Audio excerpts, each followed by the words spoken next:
What we're really facing is an ultimate control of everything. I think people just can't see the bigger picture. They can't really see how humankind has been played. All the problems that we have exist because they're all legislated to exist. It's been an ongoing plan for many, many years. The whole thing is a scam, and they always control both sides of whatever it is they're doing.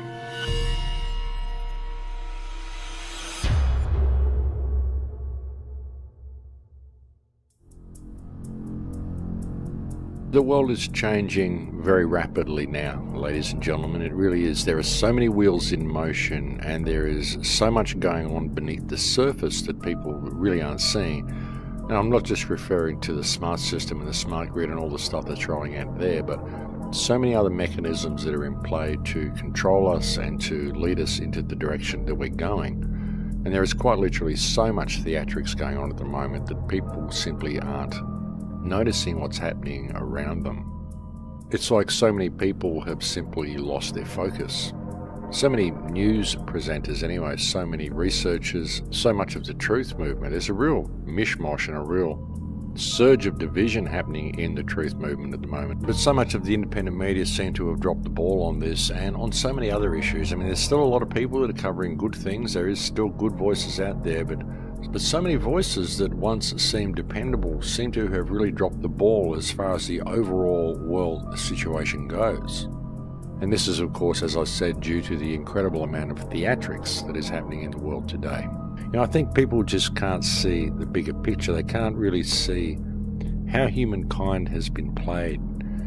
Sometimes I really step back and I look at all this and I think that if people ever really truly understood the depths of control that they are under, and honestly the closest thing I can even think of to describe our real situation is something like Plato's allegory of the cave. The change is only ever going to come from the people. It's only going to come from the people once they realise that absolutely nothing is what it seems. And in regard to our immediate predicament, the agenda here, what we're really facing is an ultimate control of everything. It's being run by a worldwide conglomerate of people who know exactly what they're doing, and it's been an ongoing plan for many, many years until people can really see this for what it is and look at the big picture for what it is. And most importantly, people, have to look at government for what it is. And they seriously need to realise that all this authority is a fiction. All governments are different managerial services for corralling different sections of people. That's all these countries and borders are, all this stuff that they have got going here, folks. The situation the human race is in is such a complicated one, and it's been brought about by so many methods over such a long period of time, and comes from so many directions that, as I said, folks, there's no way the actions of any politician are going to fix anything. Not if they continue to simply act within the parameters provided for them by the political system anyway. Not unless they use the chair to stand up and immediately shout the truth irrespective of the consequences. Then nothing's going to change, and I honestly can't see that happening. And if it doesn't happen, then the only way we're ever going to heal this situation is for people to wake up to themselves. But even saying that, what do you expect them to wake up to? And even when they do wake up to the fact that there is a control grid and that everything is not what it seems, they still don't know what to do about it. They still look to the system. They still believe they need a system. They don't understand the power of themselves. And it's so understandable why people feel this way, because of what's been done to them. As I said, the control comes from so many angles, and it's almost like gaslighting that's been done to us. I mean, everything about this system is designed to make us feel inadequate, to make us feel like we're not worthy. It's done to limit our lifespan. It reintroduces the law of the jungle onto city streets, and it creates a dangerous environment for people on the street, so it creates a need for government again. It's a two-pronged approach, and they control both sides every time. And everything they bring to you that is good for you, if they're promoting it as being good for you, there's something around the corner that's bad for you, which is why they're doing it. Or what they're promoting for you as being good for you is actually bad for you in itself. The whole thing is a scam, and they always control both sides of whatever it is they're doing. But these things are done to make us perceive the world to be this unstable place, and people simply don't realise that all these governments work together. They're all doing one big theatrical sideshow in order to steer the world into the direction that they want, which is in the direction of this whole smart system that's rolling out. And that's always been the plan, and they've always been working together to do it.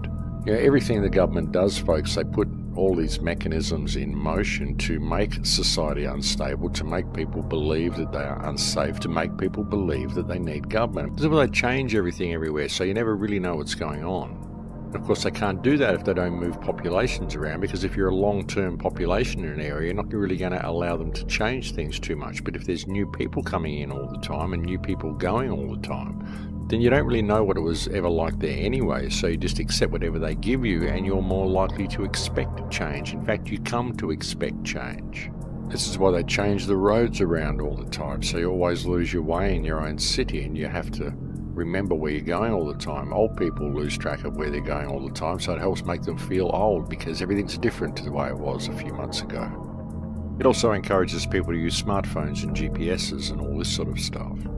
And look at interdependence, national interdependence, the way they've done this, the way they move all the industry offshore from all of our countries and get us all dependent on all other countries, so that no country can really function in a fully autonomic state. They're all dependent upon everybody else. No society can function in a fully autonomic state. Everybody is dependent upon everybody else. This is what skilled labour is all about.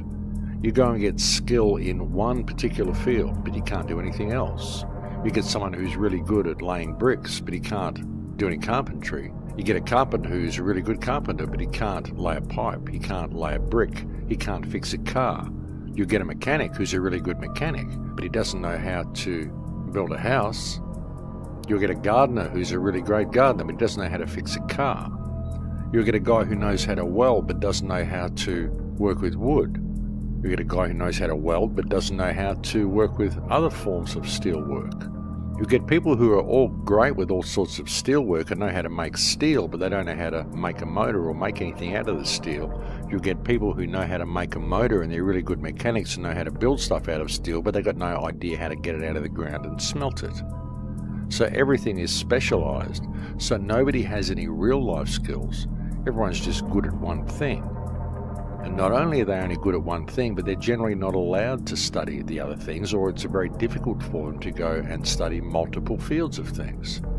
Same thing happens in research and study. You want to study something, you want to study math, you become a maths teacher or study math, but they don't want you to look at science, they don't want you to look at religion, they don't want you to look at art, they don't want you to look at all these other things. And if you're studying art, they don't want you to look at science. They don't want you to look at all these other things that you might think are related, but they don't think are. And when you do study these fields, they make it so complicated that it's so difficult to actually learn what you're trying to learn, because there's all this extra stuff there that you don't need.